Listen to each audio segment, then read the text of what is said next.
सास अपनी विधवा बहू की पहले बेरहमी के साथ हत्या कर देती है, लेकिन उसके बाद वो रुकती नहीं है। वो चाकू से अपनी बहू की गर्दन को काट कर अलग करती है और कटा हुआ सर लेकर बीच रोड पर निकल जाती है और टहलते हुए वो उस कटे हुए सर को लेकर थाने में पहुंचती है और जाकर टेबल पर रख देती है। पुलिस वालों को बताती है कि मैंने अपनी बहू की हत्या कर दी है, लेकिन जब वो वजह बताती है कि उसने हत्या क्यों की तो सारे लोग दंग रह जाते हैं, क्योंकि पूरा मामला ही ऐसा था कि सबके मुंह खुले की खुले रह जाते हैं। तो चलते हैं और जानते हैं पूरा मामला। 12 अगस्त की दोपहर आंध्र प्रदेश के रायचोटी शहर के रामापुरम इलाके में रोड पर एक महिला टहलती हुई जा रही थी, लेकिन लोगों की नजरें तब रुक जाती हैं तब वो देखते हैं कि महिला के हाथ में एक दूसरी महिला का कटा हुआ सर है और उसमें से खून टपक रहा है, लेकिन कोई भी महिला के पास जाकर ये पूछने की हिम्मत नहीं जुटाता कि तुमने किसकी हत्या कर दी है और ये तुम्हारे हाथ में किसका सर है, क्योंकि उस महिला के हाथ में दूसरे हाथ में एक चाकू था जो खून से तरबतर थी और रोड पर बस टहलती हुई जा रही थी अपनी धुन में। और लोगों का हुजूम उस महिला के पीछे पीछे चलने लगता है और कुछ लोग पुलिस को भी फ़ोन कर देते हैं कि यहाँ पर एक खूंखार महिला टहल रही है। लेकिन जब तक पुलिस वहाँ पर पहुँचती, महिला को पकड़ती, कि उससे पहले ही महिला टहलती हुई खुद थाने में पहुँच जाती है और थाने में जाकर टेबल पर उस महिला का कटा हुआ सर रख देती है। पुलिस वाले फ़ौरन महिला को पकड़ लेते हैं, चाकू को अलग रखा जाता है और कटे हुए सर को एक पन्नी के अंदर, एक पॉलीथिन के अंदर रख दिया जाता है और उससे पूछा जाता है कि ये तुमने किसकी हत्या की है और इसका दूसरा हिस्सा कहाँ पर है। महिला बोलती है कि ये सर मेरी बहू का है जिसको मैं अपने हाथों से काट कर लाई हूँ और इसका दूसरा हिस्सा घर पर पड़ा हुआ है।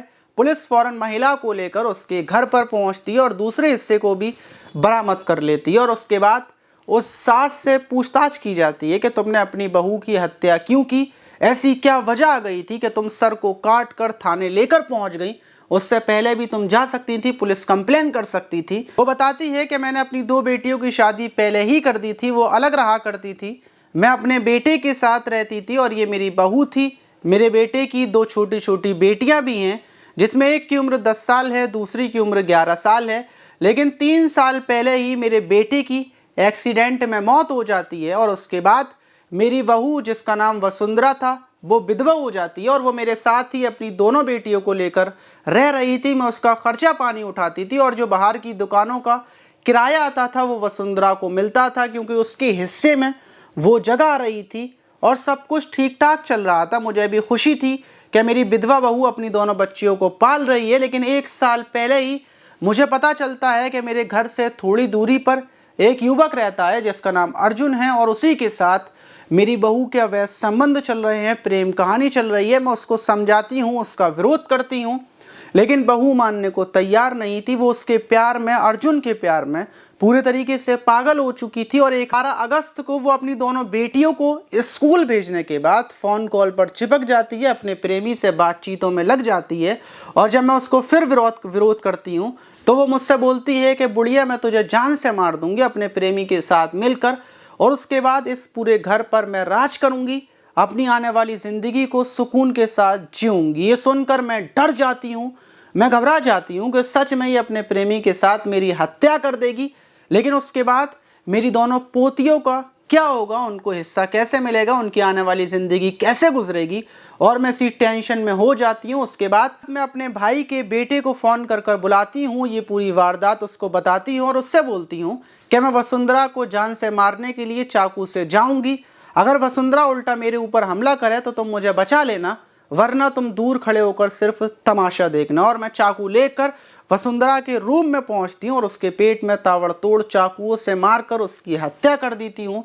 लेकिन उसके बाद मैं रुकती नहीं हूँ, मैं उसके सर को काटती हूँ और कटा हुआ सर लेकर मैं रोड पर इसलिए निकलती हूँ कि और महिलाएं और औरतें ये देख सकें कि बुरा करने वालों का हाल कैसा होता है। और मुझे पता था कि पुलिस मुझे पकड़ लेगी, इसीलिए मैं खुद पुलिस थाने में आई थी कि आखिर मेरे जेल जाने के बाद मेरी दोनों पोतियां बड़े ही सुकून के साथ रह सकें। वहीं पुलिस सास को जेल भेज देती है, लेकिन जब दोनों बेटियां स्कूल से वापस आती हैं और उनको पता चलता है कि उनकी मम्मी की मौत हो चुकी है, तो उनका रोते रोते बहुत बुरा हाल था, क्योंकि कुछ साल पहले ही उनके पिता की मौत हुई थी। उनके सर से पिता का साया हटा था, अब सिर्फ माँ का साया था, और अब माँ का साया भी उनके सर से हट गया और अब उनकी परवरिश करने वाला कोई नहीं है। उनका रोते रोते बहुत बुरा हाल है। आप इस घटना पर क्या बोलना चाहेंगे, कमेंट बॉक्स में ज़रूर बताइएगा।